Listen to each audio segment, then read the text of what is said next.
परमपिता परमात्मा पूर्ण ब्रह्म सारी सृष्टि के रचनार कुल मालिक कबीर देव जी की असीम कृपा से आप जी परमात्मा की अमृत वाणी को सुन रहे हो।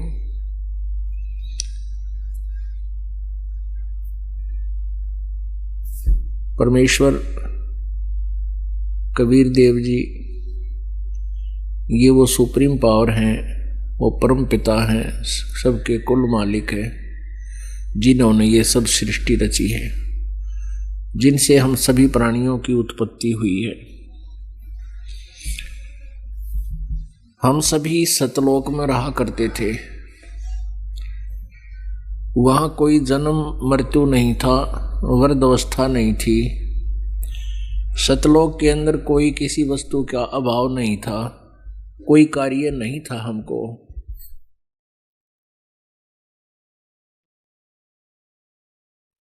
परमात्मा की वहाँ एक विशेष कसक हमें बनी रहती थी। हमारा स्थायी वहाँ परिवार था,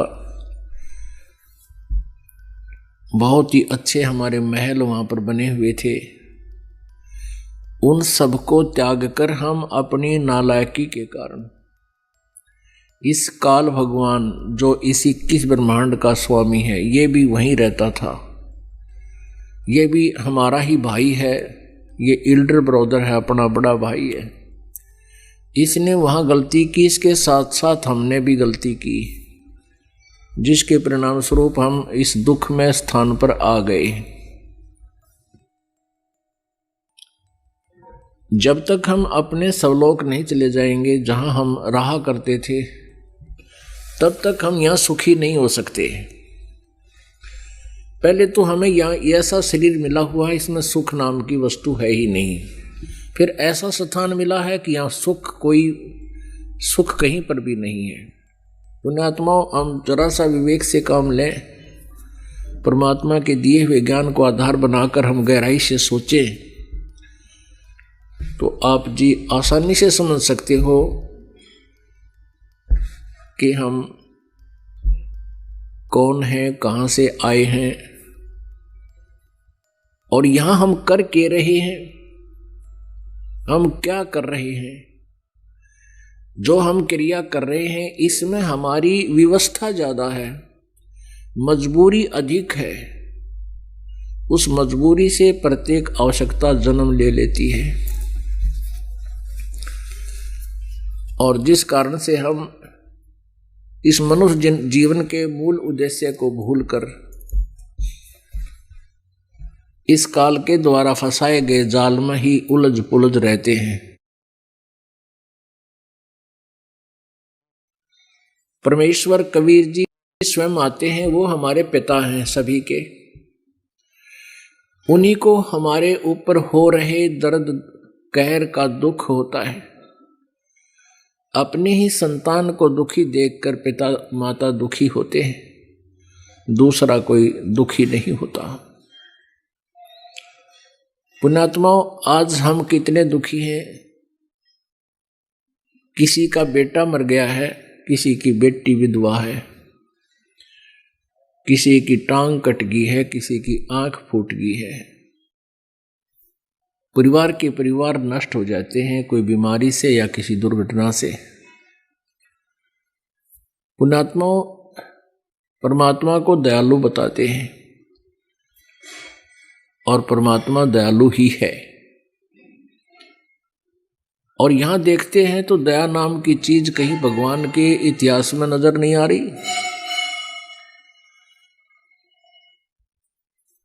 एक व्यक्ति ने इकलौता पुत्र था, उसका अच्छी शिक्षा कराई, उसको अच्छी शिक्षा दिलवाई, विवाह की तैयारी थी, अच्छी पोस्ट HCS पोस्ट पर वो नियुक्त हो गया। विवाह की तैयारी हो रही थी, उसी दिन एक्सीडेंट में मर गया। दुर्घटना के अंदर उसकी मृत्यु होगी। पुण्यात्माओं, और भी बहुत सी ऐसी घटनाएं हैं जो आप जी को भी मालूम है। परमेश्वर कहते हैं इस बात को सभी जान जाते हैं, कौन सी डूबन की है, कौन सी तरण की, लेकिन ख्यास नहीं करते। जोर दे के विचार नहीं करते। जब तक हम विचार करना नहीं की आदत नहीं डालेंगे प्रत्येक घटना पर, तो हम यहाँ से हिलेंगे नहीं। ठीक है, जैसी भक्ति आप कर रहे हो, साधना कर रहे हो, इसका फल आपके गुड अकाउंट में लिखा जाएगा। और कभी मनुष्य जन्म होगा तो आपको ये पुण्य धर्म जो आप कर रहे हो इस सच्ची साधना का, ये तो ढेर मिल जाएगा। लेकिन यह दुर्गति मिटे नहीं जब तक आप यहाँ से हृदय नहीं हटाओगे कि हम यहाँ आए किस लिए हैं और किसके लिए हम यहाँ सारा जीवन व्यर्थ कर रहे हैं। क्या संतान के लिए? हाँ, संतान के लिए। और संतान का ना पता ही नहीं वो कल के हो जाए उसके संग में। तो ऐसी दुर्घटनाओं को टालने के लिए भी समर्थ शक्ति की आवश्यकता पड़ती है। वो समर्थ कबीर देव है जो हमारे प्रारब्ध के अंदर आने वाली दुर्घटनाओं को, घटनाओं यानी कोई और भी कोई किसी प्रकार का आपदाएं हैं, उन सब को वही टाल सकता है। अन्यथा कोई भी प्रभु जिनको आप इष्ट मानकर पूजा करते थे, श्री ब्रह्मा जी, श्री विष्णु, श्री शिव जी और ब्रह्म पर ब्रह्म दुर्गा जी, ये हमारे प्रारब्ध में अंतर नहीं कर सकते, कोई चेंज नहीं कर सकते, परिवर्तन नहीं कर सकते। आपके भाग्य में मृत्यु है तो मृत्यु होगी ही होगी, लेकिन एक परमात्मा है, वो पूर्ण ब्रह्म सत्य पुरुष। वो यदि आप परमात्मा की शरण में सच्चे दिल से लग रहे हो और आपके परिवार में भी अगर कोई आपत्ति आनी है, उसको भी आपकी प्रार्थना से वो टाल देगा प्रभु।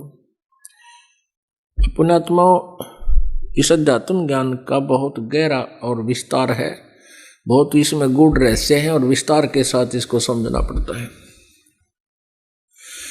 एक सदस्य नाम लिए हुए है घर का और सच्ची नीयत से भगवान के में समर्पित है, उसके कारण पूरा परिवार सुखी रहता है जब तक उसका जीवन रहेगा। बाद में चाहे उन पर बिजली पड़ो, जो नाम नहीं ले रहे अगर, और फिर उसमें क्या है कि जैसे एक परिवार का सदस्य सच्चे दिल से नाम लिए हुए है और सही श्रद्धा कर रहा है और पूरा विश्वास के साथ, आधीनी के साथ, सब मर्यादाओं में रहता हुआ कर रहा है इस परमेश्वर की सच साधना, तो उसको अन्य परिवार को भी क्रेडिट मिलता है, वो देता है, क्योंकि उसकी आस्था बच्चों में है और वो यही प्रार्थना करता रहता है कि परमात्मा मेरे बच्चों की सुरक्षा करना, मेरे बच्चों की रक्षा करना, इन पर कोई आपत्ति ना आवे, इनको संतान देना। तो वो क्या होता है कि वो क्रेडिट तो उनको मिल जाएगा आपकी प्रार्थना से, लेकिन आपकी भक्ति माइनस होती चली जाएगी और आप मोक्ष से वंचित रह जाओगे। आप जी को चाहिए कि उन बच्चों को भी मार्ग पर लगाओ, उनको भी मार्ग पर लगाओ। जैसे किसी के एक ट्रक के, किसी के जो है ना कार में या पंचर हो गया, हवा निकलेगी और दूसरे के टायर, ट्रक के टायर से उसमें डाल देंगे तो ट्रक भी खड़ा रहेगा। फिर वो ट्रक के अंदर से जो टायर से यानी ट्यूब से हवा निकाल कर वो छोटे व्हीकल के पहिए में डाल दी, व्हील में। इतनी राहत आप अपने परिवार को दे रहे हो और आप फिर खाली हो जाओगे। आपको चाहिए कि अपने बच्चों को भी उसी रास्ते पर लगा दो और उनको भी पंप दे दो, भाई अपना रास्ता बता दो कि ऐसे ऐसे यहाँ से हवा डलवाओ। यानी परमात्मा के नाम का हैंड पंप लेकर के उसका अपने टायरों में हवा डालो, एक दूसरे को ना दो। कहने का भाव यह है कि हमने इस अध्यात्म मार्ग को सुनना है, क्योंकि ऐसे बहुत से प्रमाण हैं। जैसे एक टटीरी थी, टटीरी एक पक्षी था, वो पिछले जन्मों के टायर, उसने पिछले जन्मांतर की भक्ति की हुई थी, उसके संचित कर्मों में डिपॉजिट थी। और फिर उसके ऊपर आपत्ति आई कि उसने टटीरी पक्षी के रूप में वो जन्म था, उसके बच्चे अंडे उसने उत्पन्न कर दिए कुरुक्षेत्र के मैदान में, और वहां पर 18 करोड़ सेना इकट्ठी होगी युद्ध के लिए। तब उसने परमात्मा से प्रार्थना की थी, मेरे अंडों की, मेरे बच्चों की रक्षा करना प्रभु। आत्मा से रोई थी वो। उसी समय परमेश्वर ने ऐसी लीला की कि इंद्र के हाथी का एक घंटा जो गले में बांध रखा होता है 88,000 मन का, वहां से टूट के और उन अंडों के ऊपर आकर गिर गया। 18 करोड़ सेना के आपस में लड़ मरी, अग्निबाण छूटे, लेकिन अंडे सुरक्षित रह गए। तो पुण्यात्मा इस प्रकार वो पुण्यात्मा जो थी, पिछले जन्म जन्मांतर की पुण्यात्मा थी, और बीच बीच में हम बहुत सी गलतियां कर देते हैं जिसके दुष्परिणाम भी भोगने पड़ते हैं। वो टटीरी की योनि में दुख पा रही थी। परमेश्वर कबीर जी की शरण में की हुई साधना आपके कई जन्मों तक काम आती है। तो ऐसे उसने अपने संचित कर्मों को भी बर्बाद कर दिया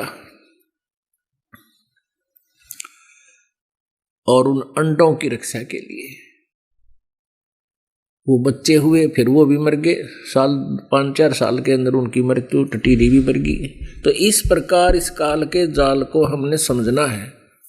आप जी यहाँ आए किस लिए हो? यदि इन बच्चों की सुरक्षा और इन्हीं के लिए अपना जीवन व्यर्थ कर रहे हो तो आप जी ने भक्ति नहीं समझी। भाव ये नहीं है कहने का दास का, परमात्मा का भी ये उद्देश्य था।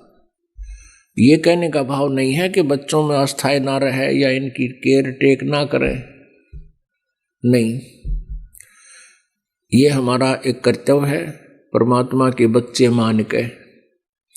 ये हमारे बच्चे नहीं हैं, ये परमेश्वर की आत्माएं हैं, उस धनी के बच्चे हैं और हमारे को सेवा दे रखी है। हम नौकर हैं उस परमपिता के। तो एज ए सर्वेंट हमने काम करना है, अधिकार नहीं जमाना।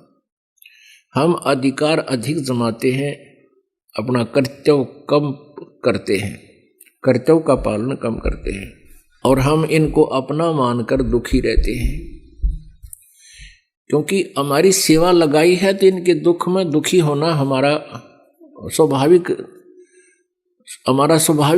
है ना स्वभाव बना हुआ है। कि जैसे कोई नौकर है और नौकर का उस मालिक का बच्चा किसी कारण से दुखी है, उसको तो वो भी दुख होता है उसको साथ में, नौकर को।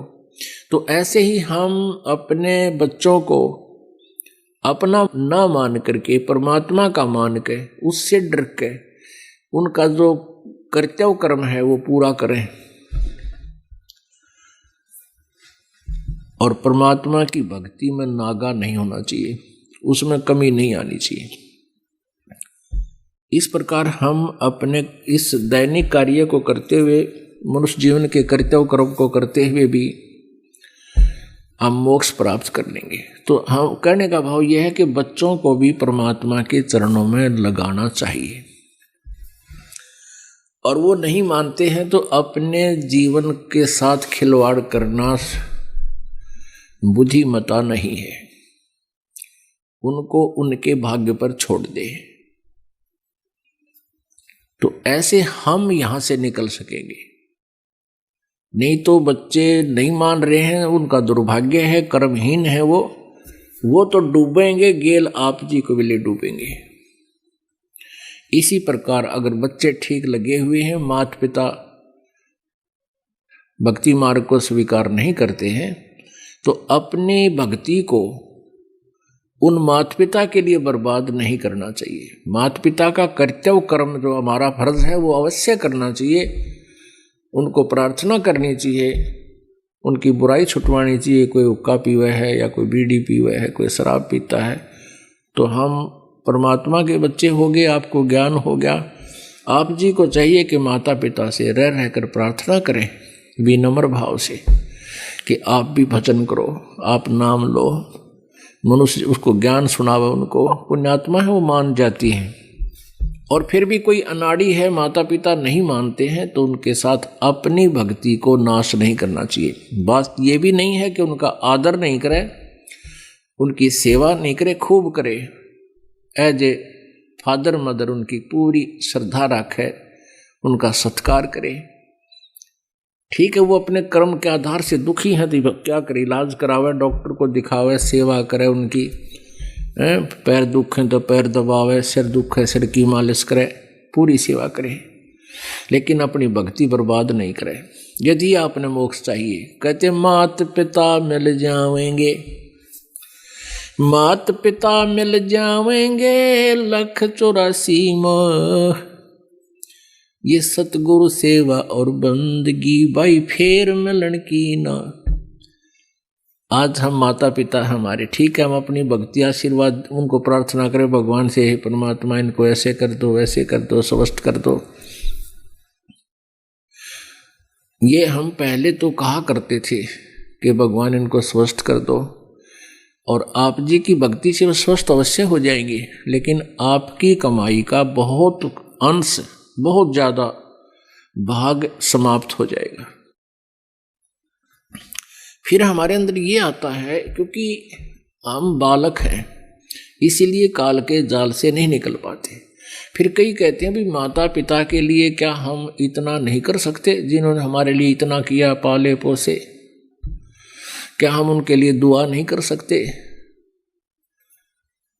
अब ये तो बालका वाली बातें हैं जो ये दास आपको समझाना चाहते हैं कि ये माता पिता तो बहुत मिल जाएंगे। गधे बनोगे वहाँ माता पिता, कुत्ते की योनि में जावांगे वहाँ माता पिता, बैल गाय बनेंगे वहाँ माता पिता। अब भक्ति नहीं मिलेगी फिर वहाँ पर, वो पिताजी भी कि तक गधा बनेगा और आप भी गेला वहीं पर गधे बने पाओगे। वो उसकी गर्दन पकड़ेगा और वो उसकी गर्दन पकड़ेगा, फिर कोयसे के सूत में नहीं आवेगी।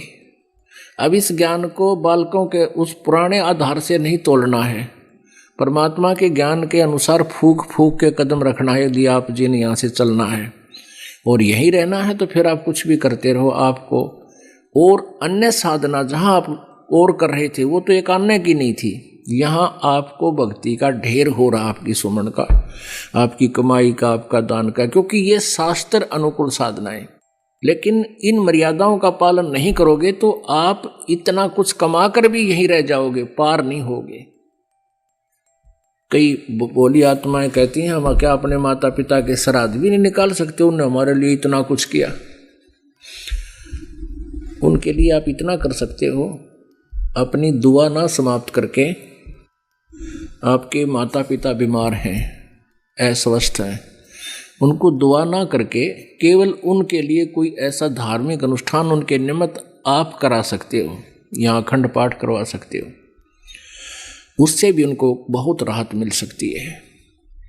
लेकिन अपनी दुआएं नहीं किसी को देनी चाहिए, बद दुआ भी नहीं देनी चाहिए, वो भी हमारे ऊपर भार बनता है, हमारी कमाई नष्ट होती है। और शुभ कामनाएं भी नहीं देनी चाहिए, वो भी हमारे ऊपर बाहर, हमारी कमाई नष्ट होती है।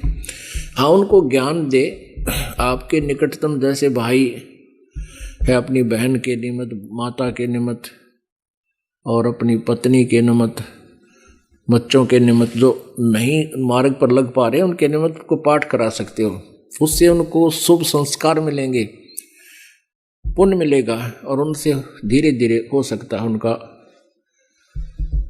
माइंड भी परिवर्तित हो जाए और वो भी फिर मार्ग पर लग सकते हैं, नहीं तो उनको उसका सहारा अवश्य मिलेगा। तो इसका ये विकल्प है। तो पुण्यात्माओं,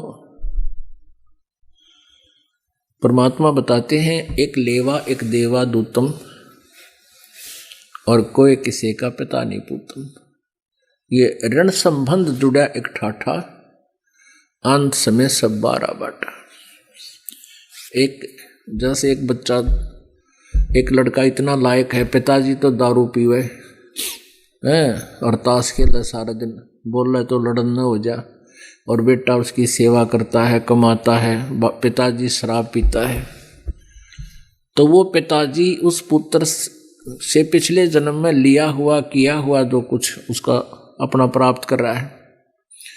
एक बेटा ऐसा है, माता पिता कमा रहे हैं और वो गुटी लगाता है, जुआ खेलता है और पैसे को बर्बाद करता है।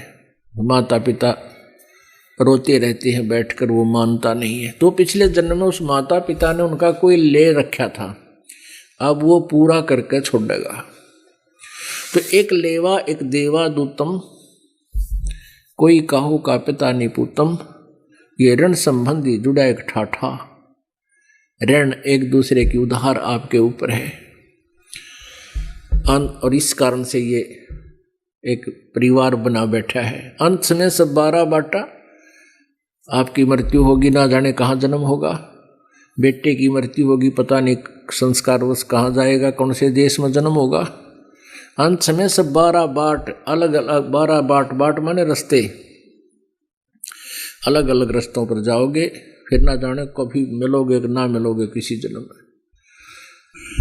इन सब बातों को विचार करके पुण्यात्माओं अपने मोक्ष कराने के इस उद्देश्य को, लक्ष्य को प्राप्त करना है। आज जो ये समागम चल रहा है 3 दिन का, इसका वैसे तो हम महीने में 2 बार करते ही हैं, 3-3 दिन का।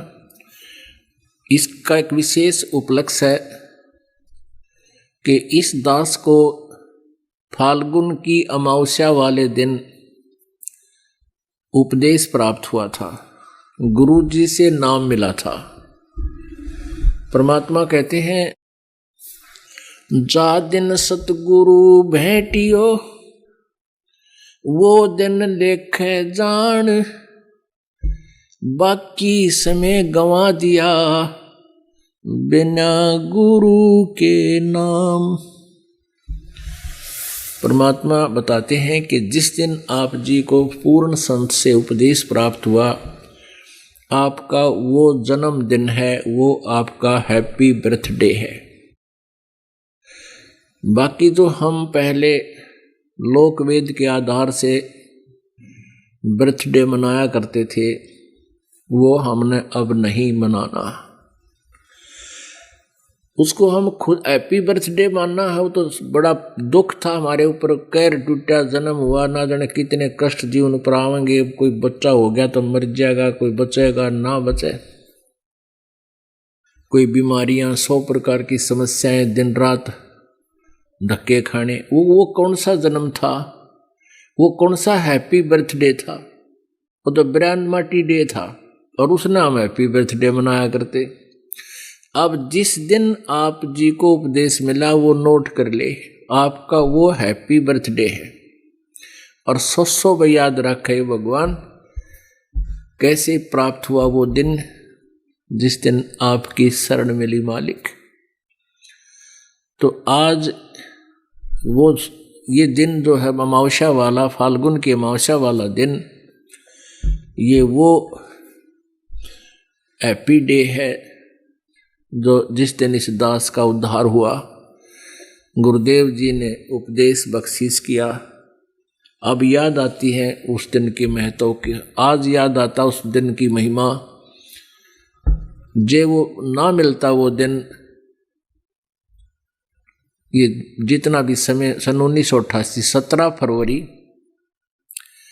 फाल्गुन अमावस्या, सन 1988 को इस दास को उपदेश मिला था। आज 23 वर्ष का हो गया ये दास।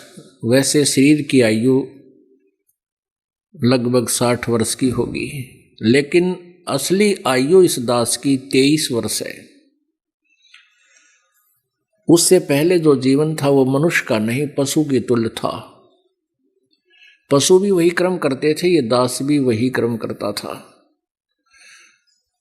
और जिस दिन से गुरु मिले हैं, उपदेश मिला है, उस दिन से हमारा जन्म है। एक उपदेशी परिवार की लड़की किसी अनुपदेशी परिवार में ब्याही गई, उनका संयोग हो गया। उनके गुरुजी उधर जा रहे थे, घर वालों ने कहा कि गुरुदेव आपकी बेटी वहाँ गई है, उधर से होते जाना। वो मानते नहीं हैं, उनको कुछ शिक्षा देना। तो वो गुरुदेव उनके घर चला गया। उस दिन न तो उसका पति था, ने उसका ससुर कहीं बाहर खेतों में गए हुए थे, किसी कामवश बाहर गए हुए थे। उस गुरुदेव ने पूछा, बेटी अच्छा उधर से क्या था कि उसकी सासू ने सास को काफी कहने सुनने से 5-6 महीने पहले किसी संत से उपदेश ले लिया था। तो गुरुदेव वहां पहुंचा, उसने पूछा कि बेटी सासू है तेरी? और सासू वहीं बैठी। कहा जी। कितने वर्ष की है? कि 6 महीने की। 6 महीने की है मेरी सासू। अच्छा। और ससुरा? बोला ससुरा तो सही नहीं। और पति? बोला पति भी को ना। अच्छा। तो कहा बेटी मैं फिर आऊंगा, अभी तो मुझे समय है नहीं, फिर 1-2 दिन रुकूंगा, इन सबको प्रार्थना करूंगा और समझाएंगे। चला गया। अब वह बुढ़िया ने तो सींग पिना लिए और लगी लड़न उस लड़की के साथ। कितना शर्म नहीं आई, हमारी बेइज्जती करे, इतना बोलन का भी ना बेरा है। वरना 60 साल की औरत ने तो 6 महीने की बतावे, और ससुरा मार दिया, तने खसम मार दिया। उन्होंने सही कोई ना। अब वो होगी कला शुरू। अब ऐसे होता जगत और भगत का न्यू बैरोस है, उनके सारे नियम और उलट होते हैं। अब बुढ़ा आया सामने, बुढ़िया ने तब होगी शुरू, फिर सारे प्रवचन सुनाने बोली किसी घर की आएगी या देख। मन्नत न्यू कहा 6 महीने की। इनके गांव में तारा था एक बाबा जी, और उन्होंने पूछा था तेरी सासू से कितने दिन की है? तेरी सासू है? नो बोली कोई सासू तो 6 महीने की है। मुझे तो 6 महीने की बतावे, और तन्ने तेरे बारे में कहती ससुरा तो मेरा सही को ना। और खसम न भी नो बोले अपने मेरे लड़का भी मार दिया इसने, तेनों को भी कोई ना। और बूढ़ा समझदार था कि भाई इस बालक गेला के बालक होऊंगा, और वो कह के गया है 2-3 आऊँगा, फिर मैं उसी से बात करूँगा। तो उस वृद्ध ने उसके ससुर ने जब वो आया संत, उससे पूछा महाराज जी इस लड़की ने बहुत गलत शब्द प्रयोग किए और हमने इस बात का घना दुख हो रहा है। अब क्या शब्द प्रयोग किए?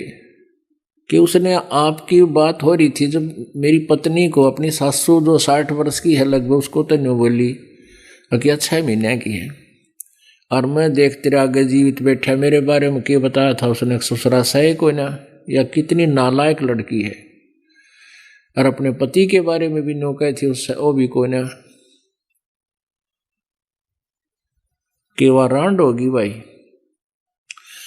तब उस महात्मा ने कहा कि चौधरी साहब बात सुनो मेरी, ये हमारे कोड वर्ड थे, ये थारे समझ में बात आने की कोई नहीं थी। वह बुढ़िया बैठी, वह लड़की भी बुला ली, सारे बैठ गया, वो इकट्ठे हो गए। जब उस महात्मा जी ने कहा कि जिसने नाम नहीं ले रखा, भक्ति नहीं करता, उसका मनुष्य जीवन नहीं है, वो तो पशु के साथ जीवन है। और इस बुढ़िया ने 6 महीने पहले नाम लिया होगा।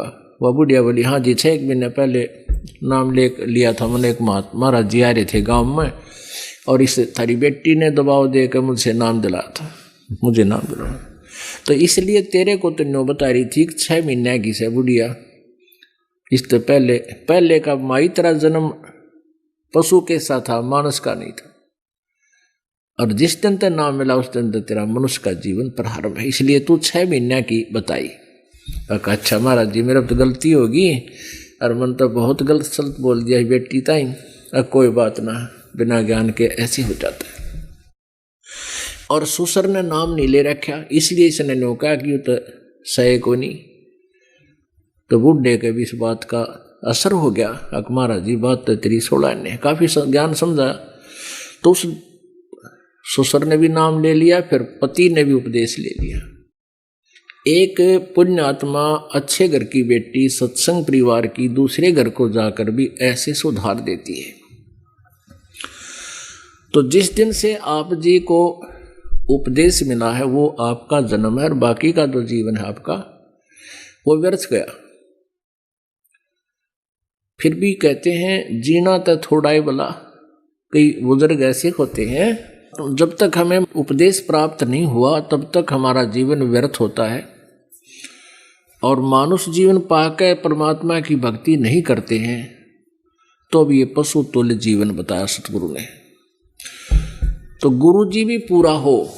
देखो परमेश्वर कबीर जी आते हैं, वो चारों युगों में अपना ज्ञान प्रचार करते हैं, और उस ज्ञान के अंदर दम होता है, बाकी ज्ञानों में दम नहीं होता।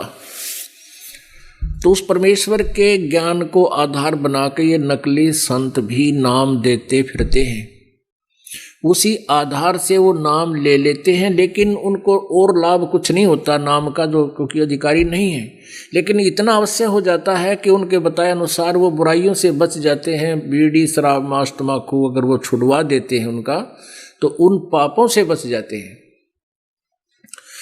और ये समय आता है कोई बहुत लंबे समय के बाद, जैसे परमात्मा 600 वर्ष पहले आए थे, उसमें आप जी को उपदेशी बनाकर और आपकी बैटरी चार्ज करके आपको इतनी भक्ति करवाएंगे कि इस युग तक, अब इस पिछली पीढ़ी तक आप जी का मनुष्य जीवन चलता हुआ आ रहा है।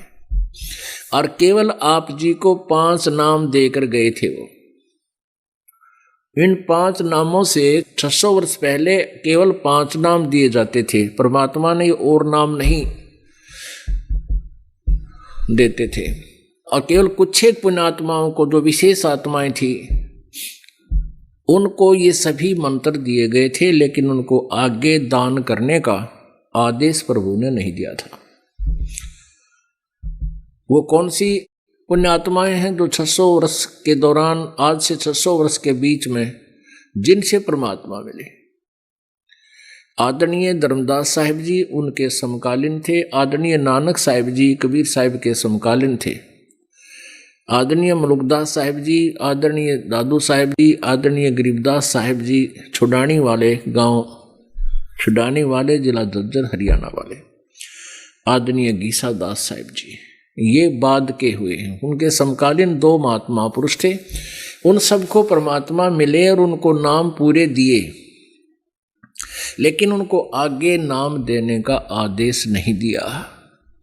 किस लिए नहीं दिया? क्योंकि ये नाम फिर सब जगह फैल जाएगा। नकली संत, काल के दूत इन्हीं नामों को देते हुए फिरेंगे, और हमारी जब पिछली पीढ़ी का समय आएगा इनको पार करने का, जो अब वर्तमान में चल पड़ा, तो उस समय हम न तो ज्ञान की भिन्नता बता पाएंगे और न ही नाम की कोई भिन्नता होगी। वही नाम वो नकली दे रहे होंगे, वही नाम हम देंगे, तो उन नकलियों को छोड़कर वो पुण्यात्मा हमें पहचान नहीं पाएंगी, यहाँ नहीं आएंगे। जैसे आदरणीय नानक साहिब जी को ये सतनाम दिया था 2 अक्षर का। इस 2 अक्षर के नाम के जाप की विधि भी अलग है। 5 नाम भी दिए थे, 5 नाम। उन 5 नामों का भी गुरु ग्रंथ साहिब में विवेचन है, जिक्र है, और सतनाम का भी रह रह कर जिक्र है। लेकिन सतनाम एक कोड वर्ड है। सतनाम का अर्थ है सच्चा नाम, सच्चा साहिब, सचखंड। सचखंड कहो चाहे सतखंड कहो चाहे सतलोक कहो, वो तो है एक स्थान का नाम।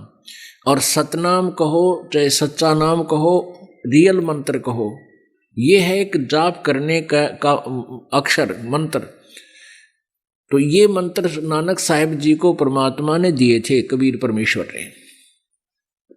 लेकिन उनसे प्रतिज्ञा करा ली थी कि अभी पुण्यात्माओं ये नाम किसी को नहीं बताना, ये नाम दान नहीं करना, नहीं तो पिछली पीढ़ी में हमारे जीवों को ये काल के दूत अपने जाल में फंसाए रखेंगे, हम उनसे वापस नहीं ले सकेंगे। जैसे धन धन सतगुरु राधा स्वामी है, और ये नरेंद्र अनसा देश वाले, बाल योगेश्वर सतपाल वाले, निरंकारी या सारा मरके से, ये सब मूर्ख बना रहे बोली आत्माओं को। इनका ये सुधांशु जैसे, इनके पास खक नहीं ज्ञान का, आत्म ज्ञान नहीं, एक नए पैसे का महापुरुषों के पास। ये पिछले जन्म की पुण्यात्मा है, अपने पुण्यों का नाश कर रहे हैं, और साथ में भोली आत्माओं को मिसगाइड करके भगवान से दूर करके ये पाप के भागी हो रहे हैं। इससे बड़ा अपराध पृथ्वी पर नहीं है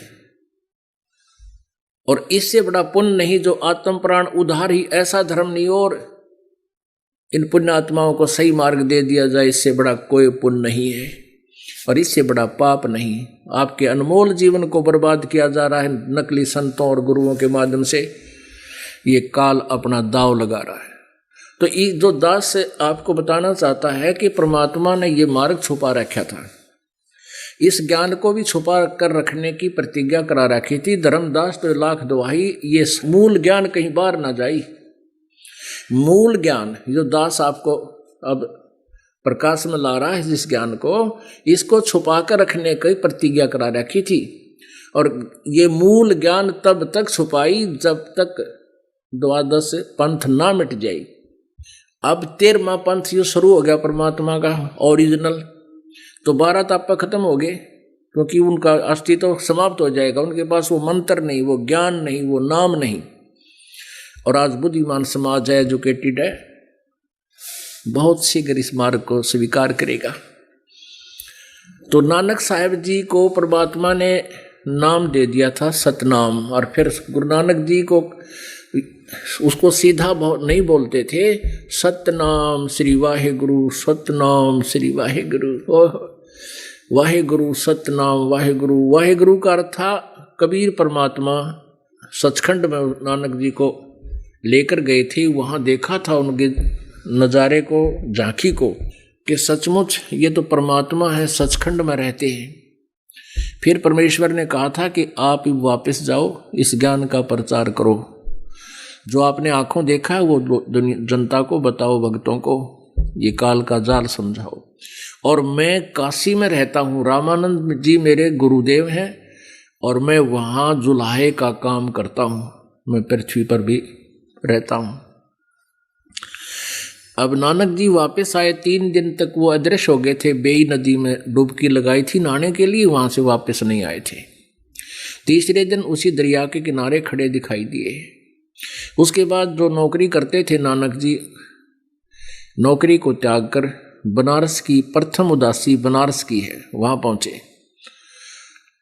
वहाँ देखा जो परमात्मा को, ओहो हाई सूरत मुल्क की वेश, ए ठगवाड़ा ठकी देश, खरा सियाणा बोता बार, ये धानक रूप रहा करता। आंखों में आंसू भर आई।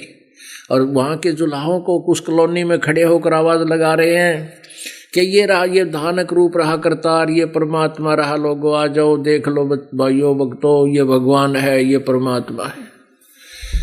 अन्यों का आग्रह घर का जोगी जोगड़ा, बार का जोगी सिद्ध। अब जुलाहों ने, काशी वालों ने तो वो एक मूर्ख सा लगा था, एक गरीबड़ा सा आदमी, दानक जुलाहा, कपड़े बनकर रोटी खा अपना गुजारा कर रहा है, जिसने भगवान बतावे कोई 7 जन्म भी ना जचाए। लेकिन नानक साहिब जी कैसे भूल सकते हैं। फिर नानक साहिब जी को उपदेश दिया कि वहाँ आना, सतनाम दूंगा। तो उससे पहले वाहेगुरु सतनाम, वाहेगुरु सतनाम, सतनाम मिले, वाहेगुरु वाहेगुरु। जब परमात्मा मिले देखा तो हो, ये तो वही वाहेगुरु, यानी वो परमात्मा ही ये गुरु रूप में पृथ्वी पर विराजमान है। आदरणीय गरीबदास साहिब जी को भी परमात्मा ऐसे ही सचखंड लेकर गए थे और फिर वापस छोड़ा था। उनके अंतःकरण में ये तत्व ज्ञान भर दिया था, उनका ज्ञान योग और दिव्य दृष्टि खोल दिया था। तब आदरणीय गरीबदास साहिब जी ने कहा था, अम सुल्तानी नानक तारे दादू को उपदेश दिया, जात जुलाहा भेद न पाया, ये काशी माहे कबीर हुआ।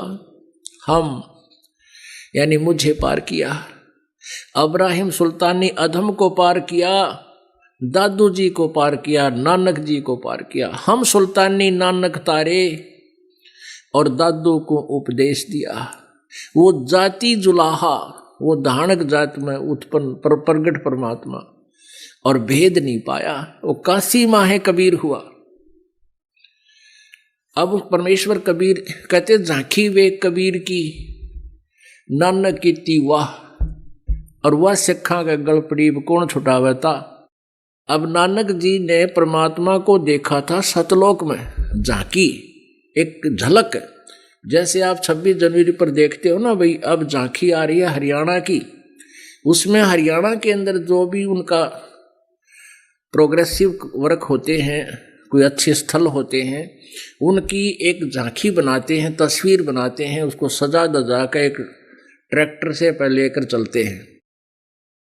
तो उस झांकी में वहाँ के हरियाणा में जो भी प्रोग्रेस हो रही है, या कोई अच्छा स्थल है, कोई धार्मिक स्थल है, या कोई और अच्छी कोई इंडस्ट्रीज लगी हैं, प्लांट लगे हैं, उनके उसके अंदर एक मॉडल बनाए होते हैं, उसको झांकी बोले हैं, नज़ारा। तो ऐसे कहते हैं सतलोक में परमात्मा को देखकर झांकी वेख कबीर की, नानक की वाह वाहे गुरु वाहे गुरु, ओए होए होए। उन्हें तो हृदय से कहा था वाह वाह वाह, ओ ये है भगवान। और फिर कभी गुरु रूप में बनारस में मिला, जब ने कहा था वाहे गुरु सतनाम वाहे गुरु, ओए होए। कहते ये गुरु मिला और सतनाम मिला। जब बात बने सतनाम मिल गया तो मालिक ने कहा था कि इसको बताना नहीं दोनों अक्षरों को, आप किसी को ये दान भी नहीं करना, आप अपना कल्याण कराओ।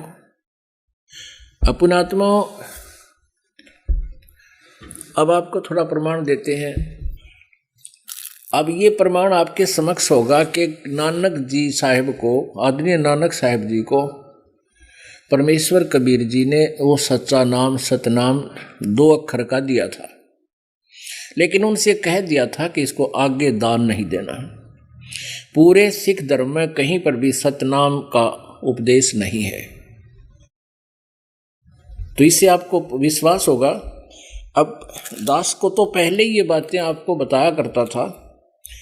अब परमात्मा की कृपा से जो सिख समाज के अनुयायी हैं वो भी बुद्धिमान व्यक्ति हैं, परमात्मा की चाह है। उन्हीं में से एक भक्त ने जन्म साखी बालाजी वाली को पढ़ा और उसमें समुद्र की साखियों में देखा। उसने इस दास को दिखाया, जी आप सही कहा करते थे, आज हमारा दृढ़ विश्वास हो गया।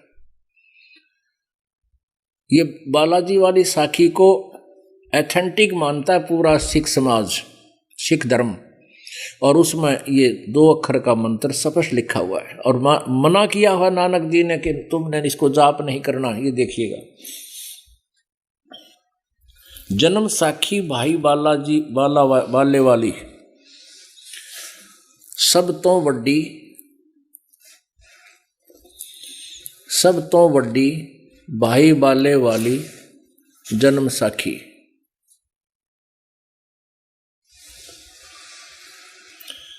Doctor Jawahar Singh Kirpal Singh and company, ये न छापी है।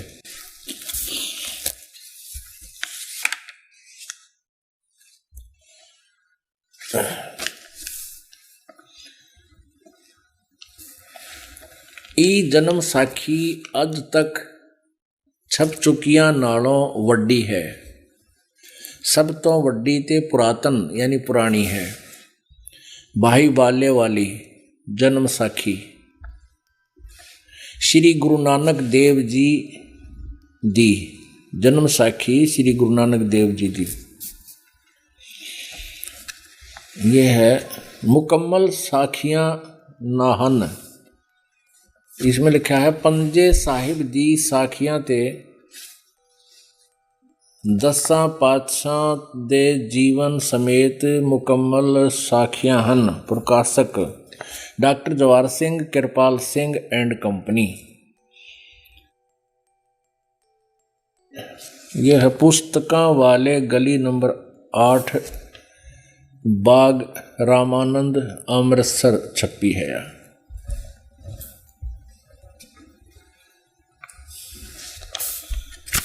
अब इसके आप जी को दिखाते हैं 547 पृष्ठ पे, 547 पृष्ठ पे।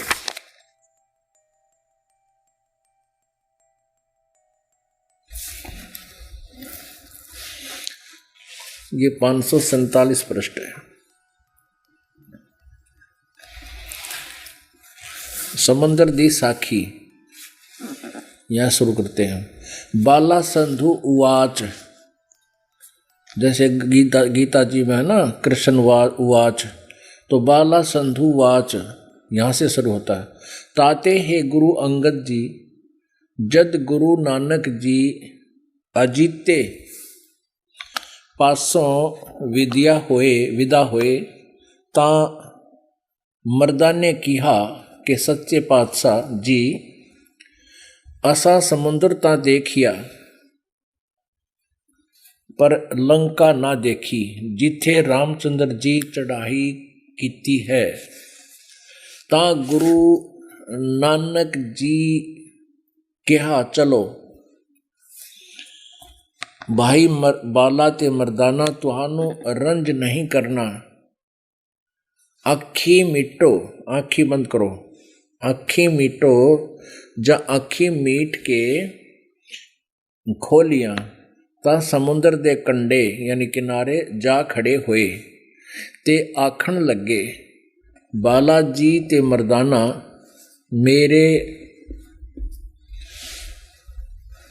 मेरे पीछे पीछे चले आओ, मुखों वाहेगुरु वाहेगुरु कहिंदे आओ ते आगे आगे गुरुजी तुर पे जैसे धरती ऊपर तुरदे सन, समुद्र के ऊपर चल पड़े तुरदे सन, उसे तरह समुद्र ऊपर तुर पे जा चले यानी चले जाओ थे, चले जावण ते पीछे बालाजी मर्दाना जावण। ता मर्दाने विचार किया कि गुरु नानक देव जी ओम सोहम जपदे जांदे हन, ओम सोहम जपदे जांदे हन। ता मर्दाना भी ओम सोहम लगा जपण ते लगा गोते खावण। जा गुरु नानक जी देखन ता मर्दाना गोते खांदा है। ता गुरु जी कहा मर्दाना गुरु जी करनी वल नहीं देखना, गुरु दे वचना पर चलना चाहिए। तू मर्दाना ओहे आख जे असा आखिया है। ता मर्दाना फेर लगा वाहेगुरु वाहेगुरु कहन। ता फिर जल ऊपर उसे तरह तुरन लगा। अपने आत्माओं, ये है वो ज्ञान जो दास आपको बताना चाहता है। इन प्रमाणों के बिना आप इनको स्वीकार नहीं कर सकते, क्योंकि हमने अज्ञान को आवश्यकता से अधिक सुन रखा है। एक तो ये सुन रखा है कि गुरुजी कोई वचन दे दे, कोई नाम दे दे, वो ही गुरु का वचन पार कर देगा। पुणात्माओं, प्रथम तो जो गुरु होगा वो एंड बैंड बोला नहीं करे, उवा वाई नहीं बकता, वो सत्य ही कहता है और जो नाम पार करने का होता है वही उपदेश देता है। अब कोई कहे कि डॉक्टर कोई भी दवाई दे दे उसी से पार हो जाएगा। यदि डॉक्टर होगा तो कोई दवाई नहीं देगा, वो वही दवाई देगा जिससे रोग कटेगा। और कोई नीम हकीम होगा वैसे कोई पुड़िया देता रहे। और श्रद्धालु जो हैं बीमार तो डॉक्टर मानकर उस औषधि को खाते रहते, लेकिन वो अपना जीवन नष्ट कर जाते हैं। ऐसे ही इन नकली गुरुओं के शिष्य जो हैं वो ये कहते हैं कि कोई गुरुजी कोई नाम दे दे, गुरु का वचन ही पार करता है। नहीं, गुरु वही नाम देगा जो पार करने का होगा, यदि वो गुरु है। नहीं तो फिर ये नीम हकीम बहुत है। उन नीम हकीमों से पीछा छुटाने के लिए आप दास आपको ये ज्ञान से, इस ज्ञान के द्वारा आपको परिपक्व करना चाहता है कि आप उन नालाकों के फिर चुंगल में दोबारा ना आ जाओ और जो फसली है वो निकल आवे। कई बोली आत्मा कहते हैं कि आपके गुरुजी तो आलोचना करते हैं, निंदा करते हैं। अपने आत्मा वो कुछ भी कह सकते हैं। जिन जो इतने श्रद्धालु हैं अपने गुरुजी के ऊपर अटूट श्रद्धा रखते हैं, और ये रखनी भी चाहिए। यदि गुरुजी है तो, नकली है तो उसको त्याग देना चाहिए। अब जैसे सरकार ने एक बार नकली नोट पकड़े थे 500 के, 1000 के, और उनको फिर टेलीविजन के माध्यम से, समाचार पत्रों के माध्यम से दोनों को, ओरिजिनल और डुप्लीकेट दोनों को आमने सामने दिखाया था और बताया था कि ओरिजिनल ऐसा होता है, डुप्लीकेट ऐसा होता है, इससे बचना।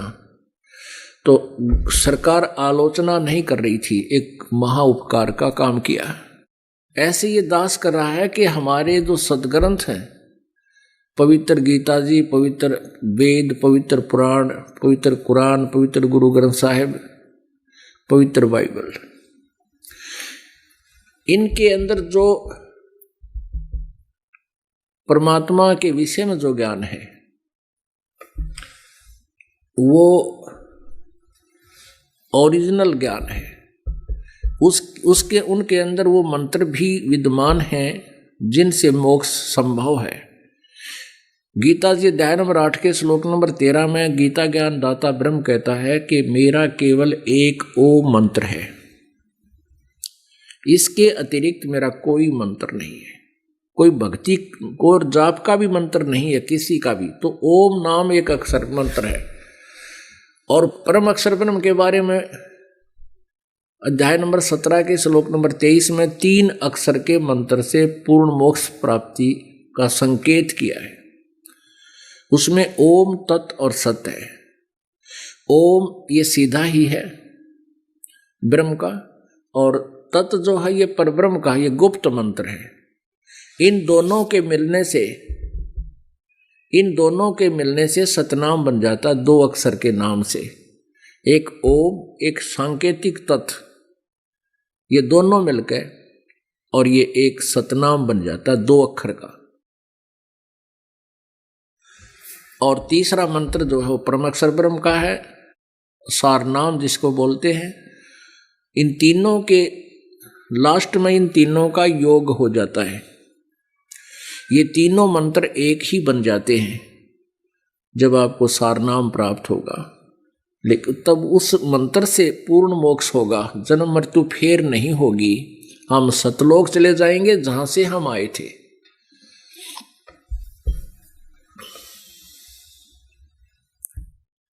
पुण्यात्माओं,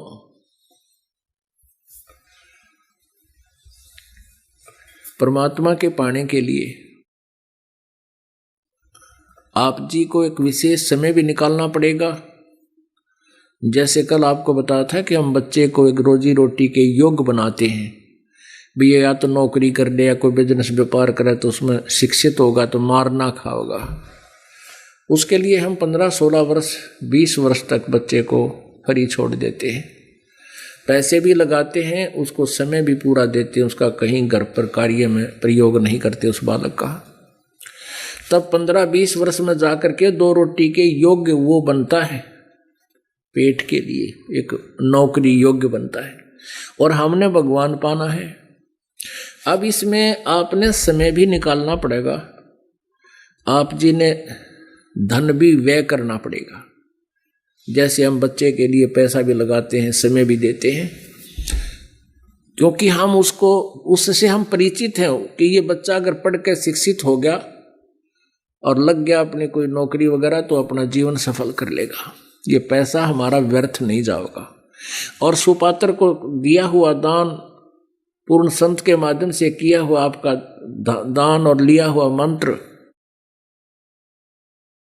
आप जी का व्यर्थ नहीं जाएगा, क्योंकि हम उस प्रोसीजर से, उस लाभ से हम परिचित हैं, बच्चों वाले से। और जिस दिन हम इससे परिचित हो जाएंगे फिर हम इधर भी इतने ही सक्रिय होंगे। आप जी को परमात्मा की महिमा और उससे होने वाले लाभ से परिचित कराकर ये दास ये चाहता है कि आप जी इस मार्ग पर भी इतने ही प्रयत्नशील हो, और तब होगे जब आपको इसके महिमा का पता लग जाएगा।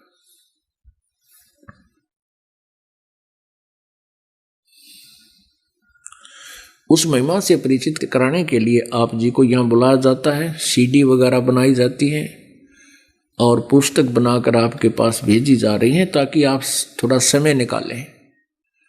और कौन सा समय निकालें? जैसे नौकरी वाला नौकरी करता है, 7-8 घंटे उसकी सर्विस है, उसके बाद का समय आपके पास बहुत है, बहुत है, 16 घंटे है, 6 घंटे सो ले, 10 घंटे और है, 2 घंटे नहान धोन फ्रेश व्रेश में ला ले, कौन फ्रेश व्रेश होने में, फिर भी आपके पास 8 घंटे बच गए। इन 8 घंटे में गप्पे नहीं मारे, फिल्म वगैरह नहीं देखे सुने, परमात्मा के भजन में, सिमरन में, सेवा में, नाम में, दान में कहीं ना कहीं अपने मन को उलझाए रखे, तो आपका मोक्ष बहुत आसानी से हो जाएगा।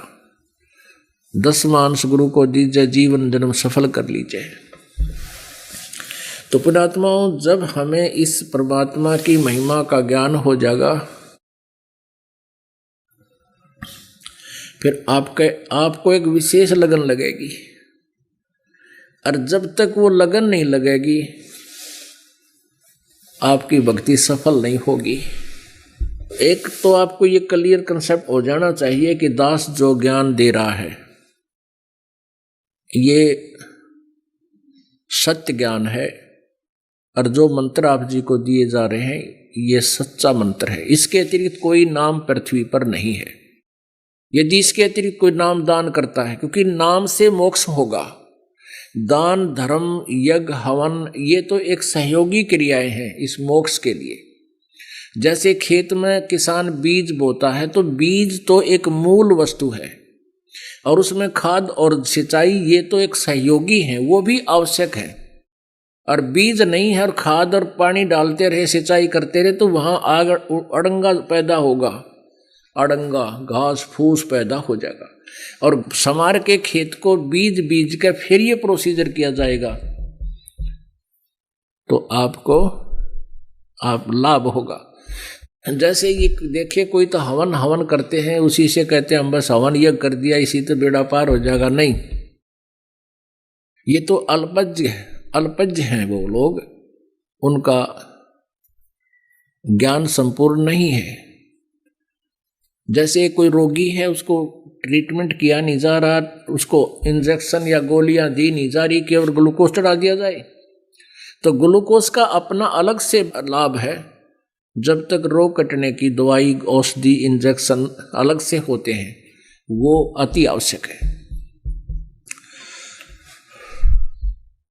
तो ऐसे हम जो साधना करते हैं वो आंशिक कर रहे थे। पहले कोई हवन कर रहा था, कोई स्वाध्याय करता था जिसको ज्ञान यज्ञ कहते हैं, और कहीं धर्म भंडारा हो रहा, 10 रुपये दान कर देते थे या धर्म भंडारे करवा देते थे। इनसे बात नहीं बनेगी केवल, लेकिन कहते हैं गुरु बिन माला फेरते, गुरु बिन देते दान, गुरु बिन दोनों निष्फल हैं, चाहे पूछो वेद पुराण। पूरा संत हो, सच्ची श्रद्धा आपकी हो, और फिर ये भक्ति करें, तो सत्संग से आपको इतनी प्रेरणा हो जाएगी, ज्ञान से।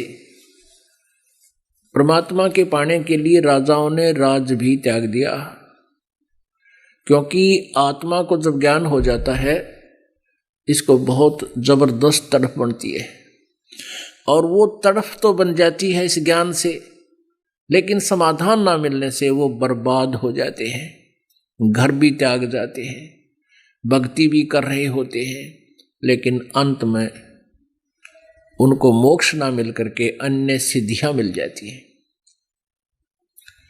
बहुत से प्रमाण हैं। कबीर परमेश्वर जी कहते हैं कि जब आप जी को परमात्मा की तड़प होगी, आपकी ऐसी स्थिति आ जाएगी, ना तो आपका कितना दिल करे, ना किसी के साथ फालतू बोलना जी करे। आप ऐसे रहोगे जैसे अगर ना यू बोलता नहीं, ना समय पर ढंग से रोटी खाता, ना नहाए धोए कपड़े में विशेष रुचि इसकी, लोग आकर यू पता नहीं क्या हो गया, इसके उन्मुनसा रहे है। उन्मुनसा, ये उन्मुनी मुद्रा जो होती है, ये परमात्मा की तरफ एक विशेष तड़फ की प्रतीक होती है। परमेश्वर कबीर जी कहते हैं, कबीरा बैद बुलाइया, कबीर वैद बुलाइया पकड़ के देखी बाँ, नाड़ी देखी। वैद न वेद न जाने ही मेरा कर्क कलेजे माँ।